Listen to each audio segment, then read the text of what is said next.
आज का जो आगे का पॉइंट है वो उन लोगों के लिए विशेष है जो अपने को अभी घर गृहस्थी वाला मानते हैं या ये जानते हैं कि हम तो सत्संग में हैं, हमको तो माया नहीं चाहिए, हमें तो कुछ भी नहीं चाहिए, लेकिन जहाँ बैठे हैं अनाज खरीदने के लिए तो पैसा चाहिए ही होगा, कपड़े खरीदने के लिए पैसा चाहिए ही होगा, ये काम करने के लिए तो पैसा चाहिए ही होगा, पैसे के बिना तो काम नहीं चलेगा।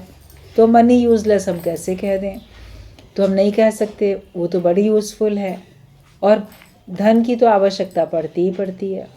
और जो गृहस्थ आश्रम है उसमें सर्वाधिक आवश्यकता पड़ती है, क्योंकि गृहस्थ आश्रम में रहने वाले व्यक्ति जो ब्रह्मचर्य आश्रम में उनके बच्चे पढ़ने जाते हैं गुरुकुल में, उनको भी वही देते हैं। भाई बच्चे तो अभी अर्निंग करते नहीं हैं, आपके बच्चे स्कूल जाते हैं पढ़ने के लिए तो फीस तो आप ही देते हो ना, बच्चे थोड़ी देते हैं, तो उनको तो अभी पढ़ना है। तो जो गृहस्थ आश्रम में है, गृहस्थी है, तो उसको उनके लिए भी खर्च करना है। और जो उसके पास में अपने माता पिता या बुज़ुर्ग और लोग हैं तो उनके लिए भी उसको खर्च करना है। कोई और थोड़ी ना उनके लिए खर्च करेगा, भाई अपने फैमिली मेम्बर के लिए उन्हें खुद ही खर्च करना है।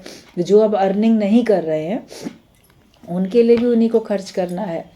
फिर समाज में रहते हैं तो समाज के लिए भी उन्हीं को खर्च करना है। जो वानप्रस्थी हैं या सन्यासी हैं वो याचक बन के आते हैं, भिक्षा मांगने के लिए आते हैं, तो उनको भी देना होता है। तो जो गृहस्थ आश्रम में रहता है उसको खर्च ज़्यादा करना पड़ता है, उसको दान भी उसी से मांगा जाता है, बच्चों से नहीं मांगा जाएगा, ब्रह्मचारियों से नहीं मांगा जाएगा, या जो वानप्रस्थी हैं या जो सन्यासी हैं उनसे दान नहीं मांगा जाएगा, मांगा तो गृहस्थी लोगों से ही जाएगा ना। तो इसके लिए उनको धन की आवश्यकता होती है। तो जब वो ब्रह्म ज्ञान में आते हैं तो उनको लगता है कि आखिरकार बिना पैसे का काम कैसे चलेगा। तो जो अगर आपको लगता है कि बिना पैसे के काम कैसे चलेगा, तो आपको पैसा कमाने की समझ भी तो आपको मिलती है, तो उसको अर्न करने के लिए आपको मना भी तो नहीं किया गया कि आप नहीं करो।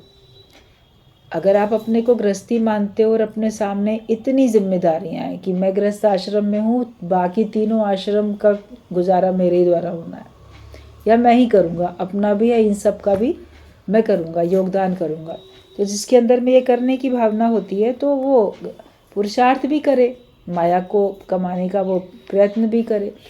एक बार सत्संग में गुरुजी से किसी ने पूछा कि हम जो है एक फैक्ट्री है, एक दुकान है, तो हम उसमें संतुष्ट हैं, लेकिन जो हमारे परिवार के लोग हैं बेटे, तो वो लोग चाहते हैं कि हम एक और भी फैक्ट्री कर लें, डाल लें, एक और भी कोई शोरूम खोल लें।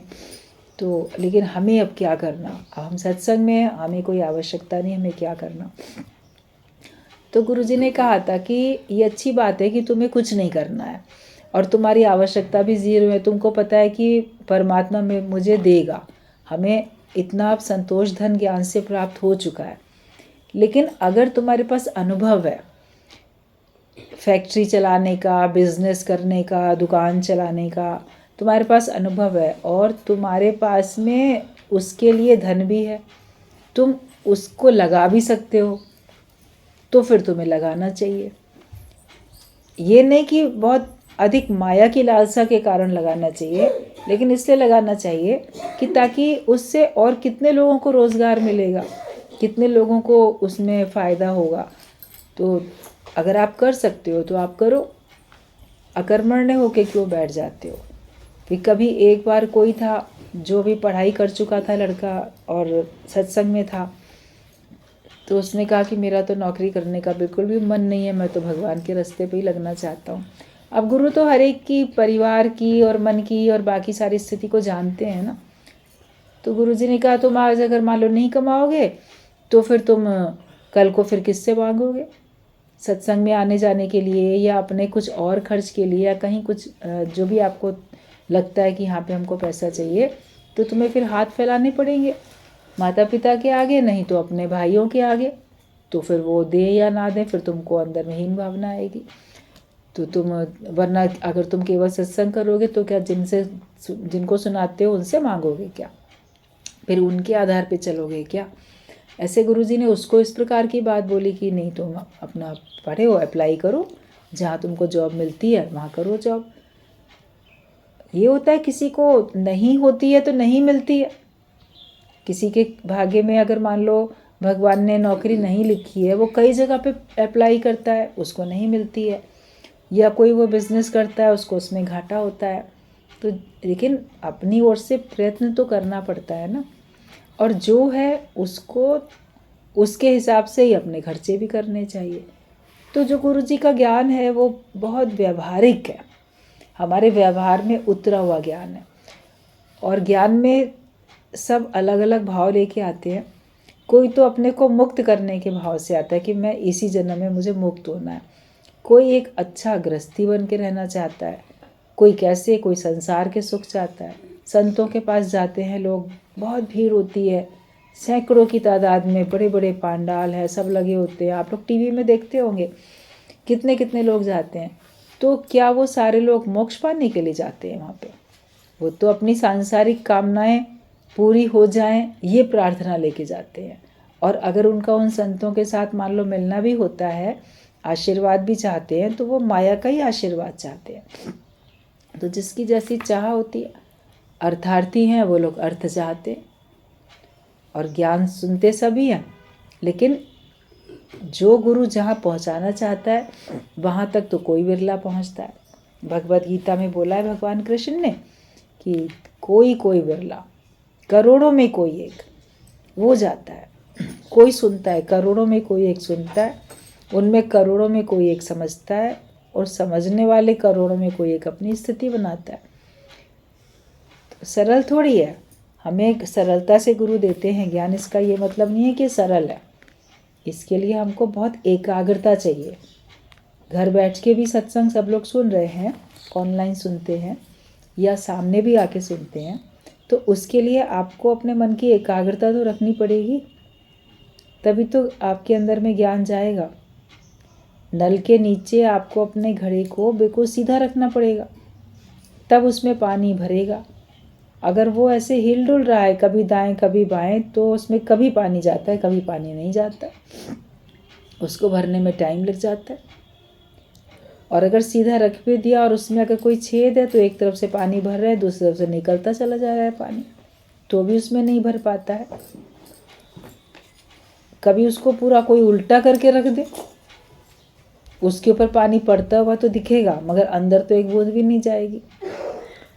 तो हम कैसे पात्र बन के बैठते हैं सत्संग में?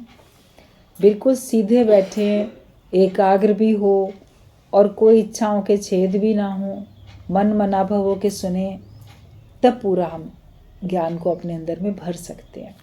मेहनत तो हमको अपने से करनी है। इसी बात को लेके पॉइंट है कि आमदनी चाहे जो हो, आपके पास आमदनी चाहे जितनी भी हो, तो उसमें से प्रति मास कुछ बचाकर जमा करने की चेष्टा करनी चाहिए, कि हम उसमें से थोड़ा सा बचा भी सके। क्योंकि आप अभी घर गृहस्थ में रहते हो, फिर आपको कभी कभी टाइम पे ज़रूरत पड़ जाती है। बहुत अधिक नहीं, लेकिन कुछ तो आपको बचा के रखना चाहिए,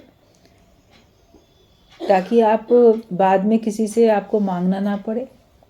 कई लोग क्या करते हैं, आज अपना खर्चा नहीं करेंगे, पूरा पूरा बचाने की कोशिश करते हैं कि नहीं आगे काम आएगा।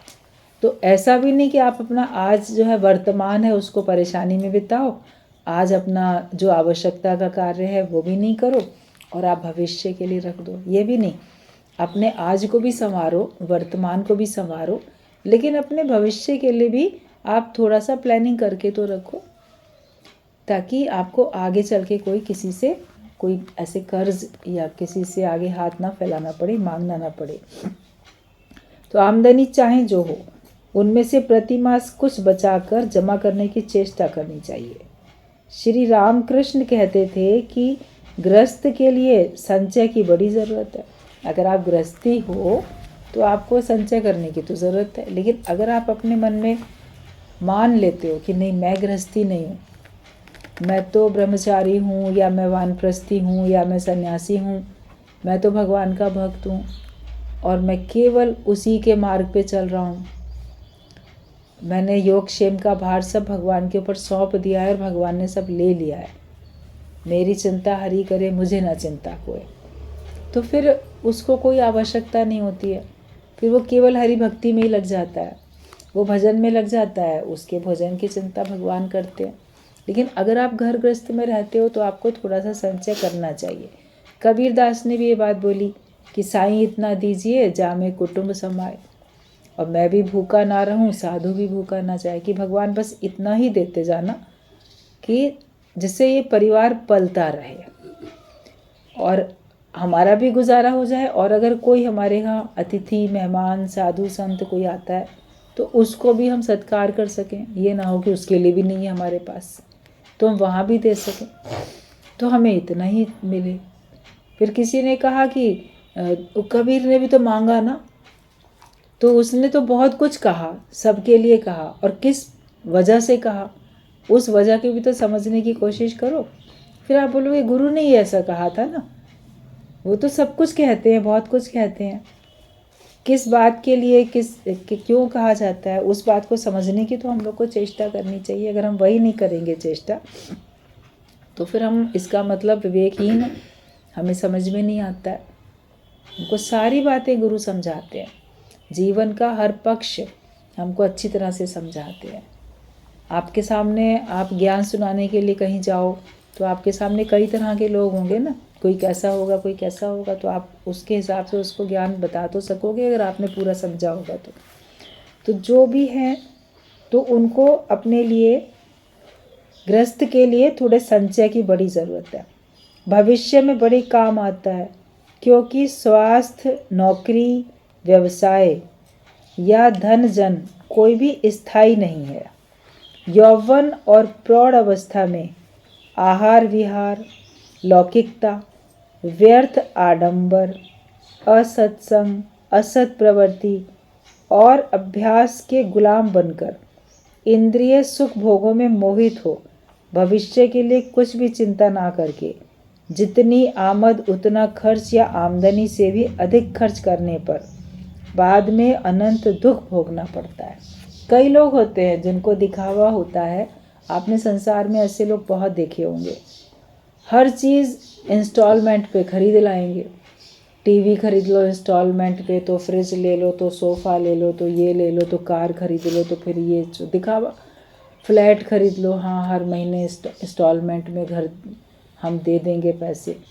तो ऐसे वो लोग बहुत अनाप शनाप खर्च करते रहते हैं, तो बाद में उनको परेशानी भी उठानी पड़ती। बाद में कभी वो अगर उसकी किस्त नहीं जमा कर पाएंगे तो वही सारा उनका जब्त हो जाता है। और व्यर्थ के दिखावे में और व्यर्थ के खाने पीने में वो फिर बीमार भी पड़ते हैं, फिर उनका बहुत सारा धन जो है वो इलाज में खर्च हो जाता है। तो इसलिए हिसाब से चलने के लिए बोला जाता है कि आप सही तरीके से अपना जीवन बिताओ, सात्विक तरीके से अपना जीवन बिताओ बिना दिखावे के, तो फिर आपके पास जितना है आप उसमें अच्छे से कर सकते हो। सिंपल खाना खा के भी, आपके पास अगर धन कम है तो सिंपल खाना खा के भी आप स्वस्थ रह सकते हो, बलशाली रह सकते हो, आपका मन भी अच्छा रह सकता है। वरना तो देखा जाए तो किसी को कम में भी लगेगा बहुत कुछ है, और किसी के पास बहुत कुछ है तो उसको लगेगा अभी भी कम है। अपने मन का भाव है कि हमारे अंदर सब्र संतोष है तो हमारे लिए सब ठीक है। तो अगर हम पहले से ध्यान नहीं देते हैं, जितनी आमदनी है उतना खर्च कर डालते हैं या आमदनी से भी खर्च अधिक करते हैं, तो बाद में अनंत दुख भोगना पड़ता है। संसार में रोग राई, आपत विपत, भावना, चिंता लगे ही हैं। वृद्धावस्था में जरा व्याधि का आक्रमण होता है, कर्म शक्ति दिन दिन क्षीण होने लगती है। उस समय पास में कुछ जमा रहने से कठिनाई में नहीं पड़ना पड़ता, हाय हाय नहीं करना पड़ता। मन की सुख स्वच्छंदता से ईश्वर चिंतन में दिन काटे जा सकते हैं। थोड़ा सा आपके पास में अगर कुछ धन का भी बल होता है तो आप भगवान की भक्ति में भी आराम से दिन काट लेते हो, क्योंकि आपको लगता है ठीक है मेरे पास तो है। कई लोग सत्संग में आते थे और अब तो हमें कुछ चाहिए ही नहीं, हम निरिच्छा हो चुके हैं, हमारी चिंता भगवान करेंगे, हम अपने पास संग्रह क्यों करें, हम क्यों रखें। ऐसी एक वैराग्य की भावना या ज्ञान से वास्तव में इच्छा रहित होने की भावना पक्की हो जाती है कि हमें अपने नाम से कुछ रखने की ज़रूरत नहीं और हमें अपने लिए कुछ चाहिए ही नहीं। इतना वैराग्य भी होता है, निरिच्छापना भी होता है। तो कई लोग ऐसे होते थे कि गुरुजी से सलाह मशवरा नहीं करते थे और इस जब सत्संग सुनते सुनते उनकी ऐसी भावना पक्की हो जाती थी बलवती, तो फिर वो कभी अपना जो भी धन था, संपत्ति थी, वो पहले ही अपने बाल बच्चों को दे के हम तो फ्री हो गए, निश्चिंत हो गए, उनके नाम कर दिया, सब दे दिया, अपने पास सोना गहना जो भी कुछ है वो भी सब बांट दिया, वो सब कर दिया करते थे। तब गुरुजी समझाते थे कि अपना कुछ तो आप दे सकते हो, कुछ आप अपने पास रखो, आपके बाद में तो वो लोग बांट ही लेंगे, ले ही लेंगे। कई लोग कहते थे ठीक है वसीयत बना देंगे, बोलते ठीक है वसीयत भी चाहे बना के रखो और बाकी जिसको मिलना होगा उसी को मिलेगा, लेकिन ये नहीं कि आप खाली होके बैठ जाओ। बाद में फिर आज तो आपने दे दिया उन्हीं बाल बच्चों को, कल को आपको उन्हीं के आगे जब हाथ फैलाना पड़ेगा तो आपको दिक्कत होगी। अब वो फिर बोलेंगे अभी नहीं कर सकते, अभी ये खर्चे बाद में देंगे आपको। अगर उन्होंने ऐसा जवाब दिया फिर तुम्हारा मन क्या करेगा कि आज हमारा ही मकान था, हमारा ही धन था, हम दे चुके और आज हमारे छोटे छोटे खर्चों के लिए भी फिर वो आपके खर्चे पे निगाह रखेंगे। सत्संग में इतना खर्चा होता है, गुरु के ऊपर इतना खर्च करते हो, अपना घूमने फिरने में इतना खर्च करते हो, प्रसाद में इतना खर्च कर दिया, ये वो तो एक एक का खर्च का हिसाब फिर वो आपसे लेने लग जाते हैं, तो आपको फिर तकलीफ़ होती है। तो गुरुजी का कहना होता था कि जीवन जियो तो बुद्धिमानी के साथ जियो, हिसाब से जियो, अपने पास रखो, अपने नाम पे रखो, अपने हाथ में रखो और उससे आप आसानी से भगवान का नाम लो, अगर है तो। नहीं है तो संत जो होता है वो प्रवृत्ति मार्ग में भी या निवृत्ति मार्ग में भी, दोनों मार्ग में मस्त रहता है। सुखदेव मुनि की तरह बिल्कुल निवृत्ति मार्ग में है कि बिल्कुल सन्यासी, उसके पास जेब भी नहीं है जिसमें पैसा रखा जाए, कोई बैंक अकाउंट भी नहीं है। या राम तीर्थ की तरीके से वो बोलते थे कि संसार के जितने भी बैंक हैं धन वो उसमें जितना धन है सब मेरा ही तो है, मगर मुझे आवश्यकता नहीं है, इसलिए मैं चेक बुक और पासबुक रखता ही नहीं हूँ अपने पास। तो इतना अलमस्त होके रहते थे। तो अलग अलग संतों की अलग अलग बातें होती हैं, लेकिन व्यवहारिकता के लिए और आपकी स्थिति कहाँ तक है उस हिसाब से गुरु को हर तरह की वाणी आपको बतानी पड़ती है, आपको ऑलराउंडर बनाने के लिए कि हाँ ये भी अपनी जगह पे ठीक है, वो अपनी जगह पे ठीक है, और कैसे कैसे जीवन यात्रा में तुम्हें कब क्या क्या करना है। उसी हिसाब से अगर हम चलते हैं गुरु के ज्ञान के हिसाब से, तब हमारा जीवन सुखद होता है, उसमें हमें कोई हलचल नहीं होती, कोई हमें परेशानी नहीं आती है। क्योंकि अगर आपके पास थोड़ा है तो फिर आपका मन भी आराम से ईश्वर चिंतन कर पाता है, और जिसके पास में बिल्कुल भी नहीं होता है ना, तो उसको लगता है मेरे पास पहले कुछ तो हो, आगे कोई संबंधी नहीं पूछेंगे, रिश्तेदार नहीं पूछेंगे, बाई चांस हम बीमार पड़े इलाज में इसमें उसमें तो कैसे होगा, या कम से कम कोई हमारे पैसों की वजह से ही हमारी सेवा कर लेगा कि ठीक है मैं इनकी सेवा करूं ताकि ये मेरे को अपना उत्तराधिकारी बना दें या अपना मुझे दे दें। अक्सर ऐसा होता है, कोई बेटा बहू बोलते ठीक है हम सेवा कर रहे हैं तो जो संपत्ति है हम ही को मिले, और जो लोग पूछते ही नहीं है। सगे अगर मान लो 2 बेटे 4 बेटे हैं, बाकी लोग पूछते ही नहीं है, और जो एक बेटा अपने साथ रखता है पूछता है, तो वो उम्मीद भी तो करता है ना कि मुझे इनकी संपत्ति फिर मुझे ही मिलनी चाहिए। वो बहू भी उम्मीद करती है कि सास की या ससुर की सेवा तो मैं ही कर रही थी पूरा टाइम, तो जो इनकी तिजोरी में जो धन है या जो इन्होंने ज्वेलरी पहन रखी है वो तो मुझे ही मिलनी चाहिए। और अक्सर लोग देकर भी जाते, कहकर भी जाते हैं कि जो हमारी सेवा करेगा हम तो उसको देंगे, जो नहीं करेगा उसको नहीं देंगे। तो संसारिक लोग धन के लोभ लालच में ही फिर सेवा कर लेते हैं। और फिर कभी कोई लोग ऐसे होते हैं, उनके पास अपना ही बहुत होता है, कहते हैं हमें तुम्हारे धन की भी ज़रूरत नहीं है, ना तुम्हारी सेवा करेंगे ना तुम्हारे धन की ज़रूरत है, जाओ जिससे कराना है उससे करा लो। अलग अलग प्रकार की मेंटलिटी के लोग आपको देखने को मिलेंगे। तो इसलिए सबको, आपको आवश्यकता नहीं है मान लो, लेकिन आपको ये ज्ञान तो होना चाहिए कि कोई आपके सामने ऐसा आ जाता है जिसको आप सत्संग सुनाते हो और उसकी स्थिति ऐसी है, तो उसको तो बता सको ना, देखो पैसा संभाल के खर्च करो, अपने पास भी कुछ रखो, क्योंकि अभी वो ज्ञान में पक्का नहीं हुआ, अभी वो कोई ब्रह्म ज्ञानी नहीं बन चुका है, अभी वो नया नया सुन रहा है आपसे, तो आप उसको सही समझ भी तो दे सकोगे। वरना आपने उसको समझ दे दी, हाँ हाँ सब कुछ छोड़ के चले आओ, उसके बाद वो आप ही का गला पकड़ेगा कि तुम्ही ने कहा था कि मैं सब कुछ छोड़ के तुम्हारे पास आ जाऊं, तो अब बताओ हम क्या करें। तो आप किस किस को पालोगे, किस किस का क्या करोगे। हर एक को जो जहाँ पर है उसको वहीं पे उसको सही समझ देने की आवश्यकता होती है। इसीलिए ये पॉइंट बताया गया कि जो भी घर गृहस्थ में रहने वाला है, रहता है, और उसके सामने इतनी सारी जिम्मेदारियाँ हैं, तो उसको थोड़ा अपनी आमदनी में से कुछ जमा करना चाहिए। बोलते कुछ आप कहाँ खर्च करो, कुछ कहाँ खर्च करो, कुछ जमा भी करो। तो हिसाब से अपने धन का आपको पूरा हिसाब किताब ठीक ठीक रखना होगा, तभी आप अच्छी तरह से ईश्वर चिंतन में भी आपके फिर दिन ओल्ड एज में काटे जा सकते हैं।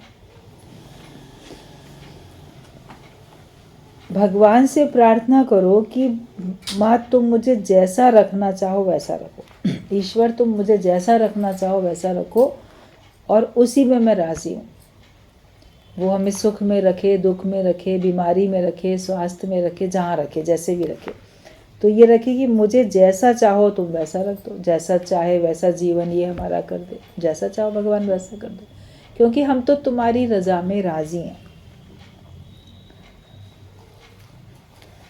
मैं तुम्हें सदा याद करता रहूं, तुम्हें भूल ना जाने में ही मेरा परम मंगल है। कि भगवान तुम चाहे मेरे को कैसे भी रखो और मैं तुम्हें हमेशा याद करता रहूं, तुमको ना भूलने में ही मेरा परम मंगल है। मतलब कि तुम्हें याद करने में ही मेरा मंगल है। मेरा भला जो होगा भगवान तुमको याद करने में होगा, मेरा भला संसार वालों को याद करने में नहीं होगा। जो सारा दिन बैठ के कभी सोचो किस किस को याद करते रहते हो, इसको याद किया, उसको याद किया, मेरा फलाना किधर, वो कैसा, वो कैसा। जिसकी जहाँ जहाँ मन की आसक्ति होती है, जहाँ जहाँ वो जिसको अपना समझता है, वो सारा दिन उसी को याद करता रहता है। कोई अपने दुनिया से चले गए लोगों को याद करते रहते हैं, कोई सामने वाले जो हैं, कोई किसी दूसरे शहर में कहीं हैं, तो सबको आप याद करते रहते हो। उनको याद करने से आपका भला थोड़ी होता है। दुख सुख के झूले में झूलते हो, कभी उनको याद करके आपको दुख भी हो जाएगा, चाहे वो जीवित हैं चाहे जीवित नहीं हैं। कभी उनकी स्मृति आपको दुखी करेगी और कभी उनकी याद आपको सुख भी देगी। दोनों तरह से होता है, कभी कैसे कभी कैसे। लेकिन भगवान को याद करने में मेरा भला होता है, जगत वालों को याद करने में मेरा कोई भला होने वाला नहीं है। इसलिए उन्हें याद करने की हमें कोई आवश्यकता नहीं है। और दुनिया में किस किस को याद करें, कब तक याद करें।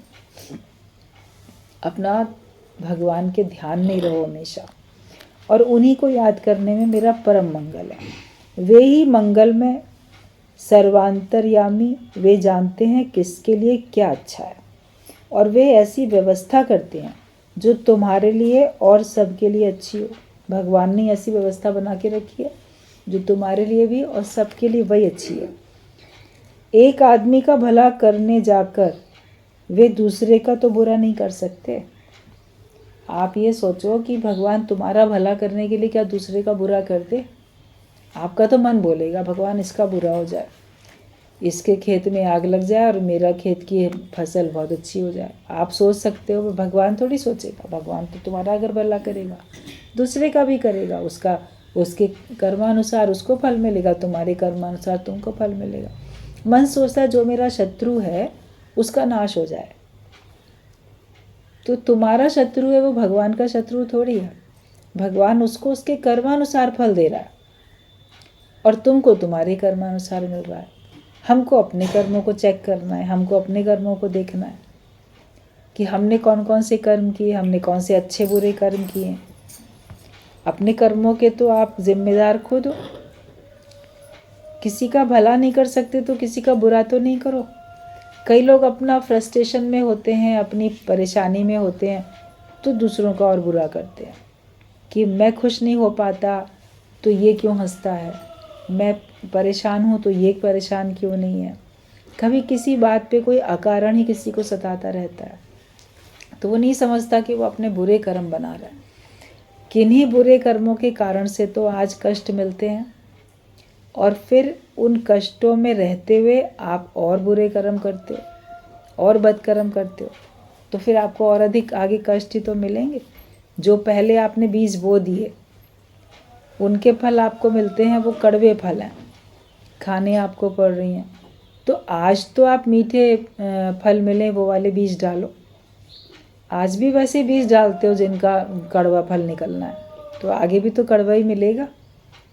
अपने कर्मों के प्रति सुजाग और सावधान रहने की बहुत आवश्यकता है, और गुरु हमको उसी से ही सुजाग और सावधान करता है कि बीज डालो तो सोच समझ के। अनजाने में भी आपके हाथों से गिरे हुए बीज, उनके भी फल निकल आते हैं। कभी आपको पता नहीं होता, आपने ऐसे ही सब्ज़ी आपकी थोड़ा कोई गल सड़ गया, आपने यूं ही मिट्टी में फेंक दिया, देखो वहाँ पे भी कहीं टमाटर निकल आता है उसका पौधा, कहीं मिर्च का पौधा, कहीं कोई और ऐसा जो भी बीज गया, आपने इंटेंशनली उसको बोया भी नहीं था, और आपने डालते समय भी उसने याद किया था।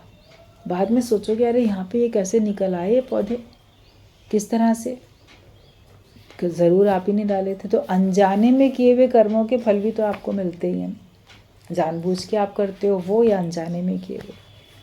हमेशा ये कोशिश करो तुम्हारे द्वारा सबका भला हो, प्राणी मात्र का भला हो। मनुष्य हों, पशु पक्षी हों, पेड़ पौधे हों, सारी प्रकृति, सबको आप अच्छा करते जाओ। हवा को भी कोई प्रदूषण ना हो उसमें, सांस सब लेते हैं, तुम भी लेते हो, दूसरे भी लेते हैं। पानी भी, नदियों को भी सभी पानी लेते हैं, तुम भी लेते हो, तुम औरों को भी मिलता है। हर जगह स्वच्छता तो हमको अपने बाहर भीतर रखनी है।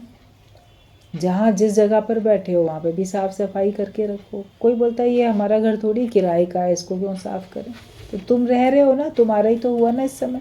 कोई तुमसे पूछेगा आपका घर किधर है, तो बताओगे ना मेरा वो घर है, उस समय बोलोगे ना।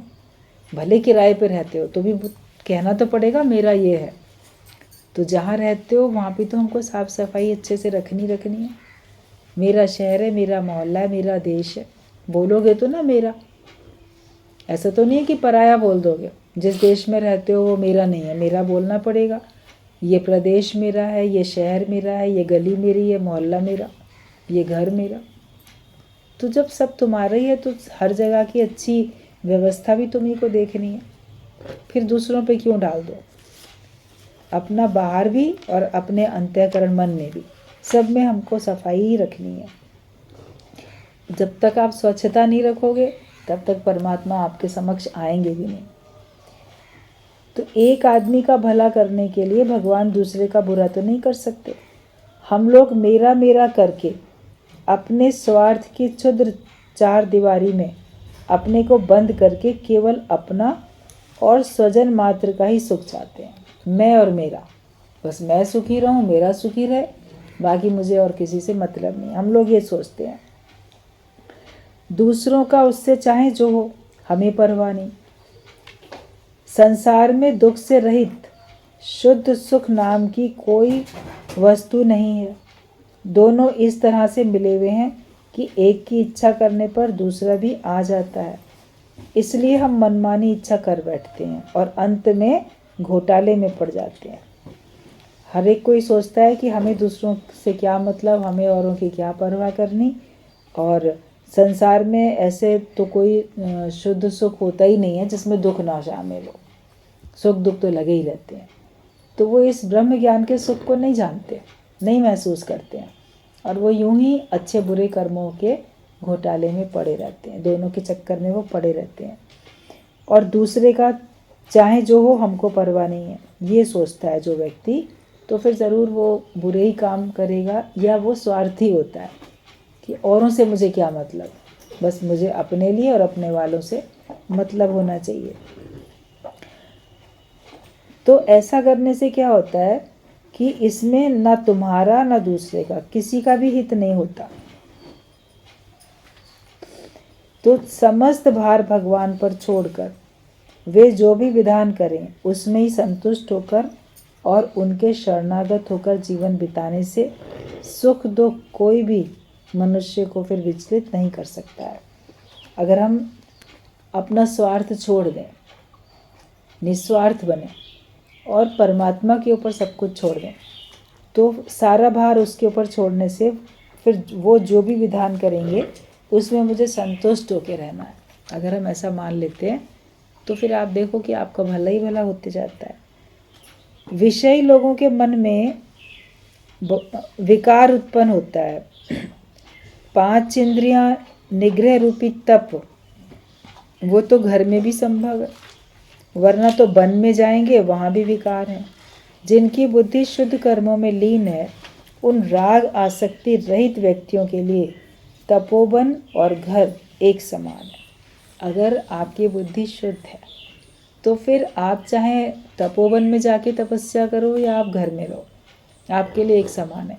क्योंकि घर में रहते हुए भी आपका मन संयमित है, आपकी इंद्रियां संयमित हैं, आपका मन विषय विकारों में नहीं जाएगा। सामने चाहे कोई भी, आपका पति है, पुत्र है, धन है, संबंधी हैं, अपने मित्र हैं, शत्रुता का भाव रखने वाले हैं, तो ये सब तो आपके सामने दिखाई दे रहे हैं।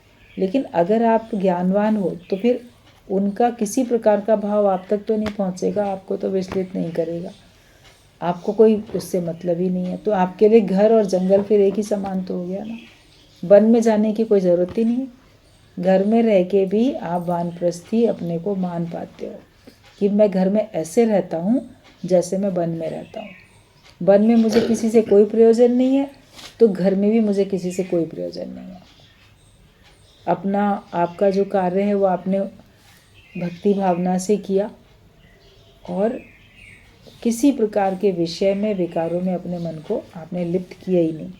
तो जिसकी बुद्धि शुद्ध होती है और वो शुभ कर्मों में जो लीन रहता है, ना उसमें राग है ना आसक्ति है, ऐसे व्यक्तियों के लिए तपोवन और घर एक समान है।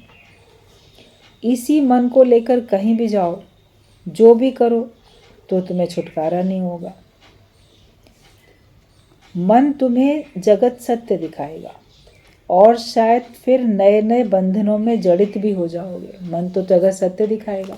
लोग घर छोड़ के जाते हैं कि हम घर में बड़ी झंझट है, घर छोड़ के चले गए, तो जहाँ गए वहाँ मन तो साथ में गया और तुम्हारा तन भी साथ में गया। फिर तन की आवश्यकता है, रोटी कपड़ा और मकान तुमको वहाँ भी चाहिए, और मन तुमको वहाँ भटकाता था घर में, तो जंगल में भी भटकाएगा। मन तुम्हें वहाँ सुखी होने के लिए परेशान करता था, तो जंगल में भी तुमको मैं कैसे सुखी रहूँ इसके लिए तुमको परेशान करेगा। बन के दुख भी तो फिर नहीं सहे जाएंगे। अगर किसी को घर में इतनी सारी सहूलियतें हैं तो भी उसको वहाँ पे सुख महसूस नहीं हो रहा है, तो वन में तो इतने भी नहीं है सुख। घर में आपके पास लाइट है, पानी है, आपके पास ओढ़ने बिछाने के लिए है, पलंग है, सब कुछ है, शायद काम करने के लिए, हेल्प करने के लिए हेल्पर्स भी हैं, सब कुछ है। तो जंगल में तो कुछ भी नहीं होगा, तो वहाँ पे क्या फिर तुम्हारा मन तुमको नहीं सुख दिलाने के लिए भटकाएगा। तो अपने मन को ही तुमको ठीक करना है। अगर मन सही है तो आप जहाँ हो वहाँ आप सुखी हो। तो बाहर से नहीं आपको बंधन में जाना है, लेकिन मन के बंधन से छूटना है। और मन जो है, अगर आप कहीं भी जाओगे मन तो साथ में जाएगा और वो जगत को सत्य दिखाएगा, तो शायद फिर नए नए बंधनों में तुम जड़ित हो जाओगे, नए नए बंधन में जड़ जाओगे। घर में किसी और प्रकार के बंधन थे और छोड़ के चले जाओ, चाहे किसी आश्रम में या कहीं वन में, तो वहाँ और नए बंधन है। पर जो संसार में रहकर ही साधन भजन करके मन को वश में ला सकता है, विषयों से आसक्ति शून्य हो सकता है, उसके लिए वन और घर दोनों ही एक समान है। वो चाहे जहाँ रहे और चाहे जो करे, वो सदा नित्य मुक्त और आनंदमय है। ऐसा महसूस होना चाहिए कि हम घर में भी भले रहते हैं लेकिन हम आनंद में हैं, हमारे अंदर में आनंद है और हम अपने को नित्य मुक्त समझते हैं, अपने को बंधन में नहीं समझते। कौन कौन ऐसा है जो घर में रहते हुए अपने को बंधन में महसूस करता है? तो उन बंधनों को उसको ज्ञान से काटना है। रहना वही है, लेकिन तुम्हारे ऊपर कोई बंधन ना हो। ज्ञानी करे या ना करे, वो उसकी अपनी मर्जी होती है। ज़बरदस्ती कोई उसके ऊपर काम थोपता नहीं है। अगर वो कोई कर्म करता है तो स्वेच्छा से करता है, वो जब चाहे उसको छोड़ भी सकता है। आपके ना रहने पे काम कैसे चलता है? जब आप अपने घर में नहीं रहते हो, दूसरे शहर चले जाते हो, तो भी तो काम चलता है। और जब तुम दुनिया में ही नहीं रहोगे तो क्या काम नहीं चलेगा? कभी सोच के देखो, जो लोग दुनिया से चले गए और जब वो थे तो वो बहुत सारे काम करते थे, लेकिन जब वो दुनिया से चले गए तो क्या वो सारे काम अब नहीं हो रहे हैं? सब होते। लेकिन मनुष्य सोचता है कि मैं नहीं करूँगा तो कैसे चलेगा, मेरे बिना नहीं होगा। और दूसरे भी जब तक किसी का सहारा मिल सकता है तो वो लोग काम लेते रहते कि ठीक है, जब तक है तब तक इससे सेवा ले लो, नहीं होगा तो कोई हम बंदोबस्त करेंगे। तो तुम्हारे सामने ही क्यों नहीं बंदोबस्त कर लेते हैं वो लोग? आप अपने को छुड़ा के बैठो कि हमारे सामने ही करो, तुमको बाद में कोई सर्वेंट रखना पड़ेगा या कोई और अटेंडेंट रखना पड़ेगा या जो करना पड़ेगा हमारे सामने करो, तो तुम भी तो सुख ले सको ना, और तुमको भी तसल्ली हो कि तुम्हारे बाद तुम्हारा घर कैसे चलेगा। तो चाहे कहीं भी रहो, लेकिन अपने को मुक्त महसूस करके रहो। अगर बंधन में हो तो उन बंधनों को तुमको फिर दूर करना है।